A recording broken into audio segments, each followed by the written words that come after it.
মিনেসোটার মিনিয়াপোলিসে কয়েক হাজার মানুষ শূন্যের নিচে তাপমাত্রার মধ্যেও ট্রাম্প প্রশাসনের ইমিগ্রেশন নীতি এবং আইসের অভিযান বিরোধী প্রতিবাদে অংশ নিয়েছে। শ্রম ইউনিয়ন, প্রগতিশীল সংগঠন এবং ধর্মীয় নেতারা এই আন্দোলনে নেতৃত্ব দিয়েছেন। প্রায় 100 ধর্মীয় নেতা মিনিয়াপোলিস সেন্ট পল আন্তর্জাতিক বিমানবন্দরে গ্রেফতার হন, কারণ তারা অনুমোদিত এলাকাকে ছাড়িয়ে গিয়ে বিমান চলাচল ব্যাহত করেছিলেন। তাদের পরে মুক্তি দেয়া হয়। হ্যামলাইট চার্চের রেভারেন্ড মারিয়া ফার্নেস টলগার্ট বলেন, আমরা আমাদের সম্প্রদায়ের জন্য দাঁড়িয়েছি যারা ভয়ে বাড়ি থেকে বের হতে পারছে না।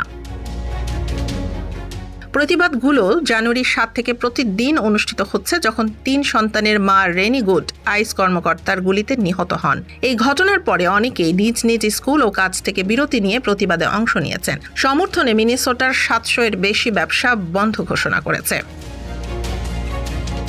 সম্প্রতি 2 শিশু 2 ও 5 বছর বয়সী তাদের পিতার গ্রেফতারের সময় আটক হন।